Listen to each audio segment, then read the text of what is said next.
এই শহর জাতির বাড়িতে ব্রাহ্মণ, কিন্তু পরম সৌভাগ্য। ওকে বাড়িতে নিয়ে আয়। বাড়িতে তুলে নিয়ে গেছে। ললিতাকে বলছে, ললিতা, ওর যাতে কোনো ত্রুটি যেন না হয়,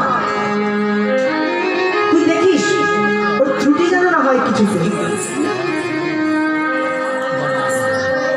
ললিতা আমার সেই ব্রাহ্মণকে বাড়িতে তুলে নিয়ে গেছে।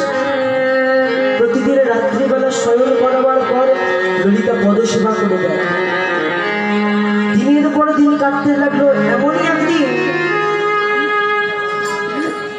বিদ্যাপতির চরণ সেবা করছে ললিতা, কিন্তু ললিতার মনে হলো যে বিদ্যাপতি ঘুমিয়ে গেছে, কিন্তু বিদ্যাপতি কিন্তু ঘুমায়নি।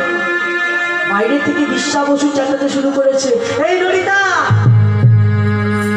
পূজার থালাটা রেডি কর, ফুল দুর্বা দে, আমাদের আরাধ্য দেবতা নীলমাধবের যে পূজা করতে যাবো। বলছে আচ্ছা তাই তো করবো। এই ব্রাহ্মণ হয়তো বা ঘুমিয়ে পড়েছে। গিয়ে এবারে ওই কথাটা যে শুনতে পেল ব্রাহ্মণ, মনে মনে ভাবছে তাহলে আমি ঠিক জায়গাতে এসে পৌঁছেছি। এরাই গোপনে নীলমাধবের পূজা করছে। তাই আজকে মনে মনে ভাবছে, আমি যদি ললিতাকে বিবাহর সংবাদ দিই, কি রাজি হবে?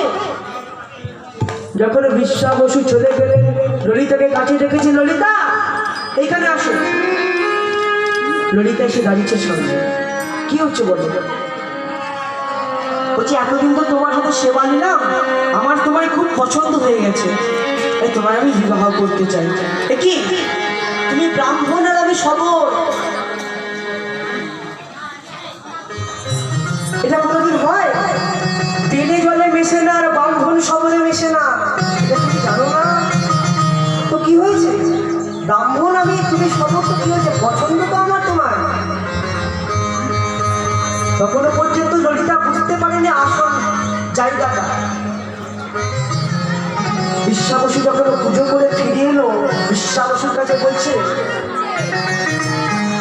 বাবা, ওই যে ব্রাহ্মণ আমাদের বাড়িতে আসে না, ওই ব্রাহ্মণ আমাকে খুব পছন্দ হয়েছে, আমরা বিয়ে করতে চাই। এ তো ভালো খবর, এ তো ভালো খবর, বিয়ে দেবো। তো কি হয়েছে? বলছি আচ্ছা দেবে তুমি, তাহলে চলে যাও, ওর কাছে বলে আসো। এবার শুভদিন শুভক্ষণে আজ ঢাকে বাজে ঢোলক বাজে, সকালে উঠে ধরে হয় না,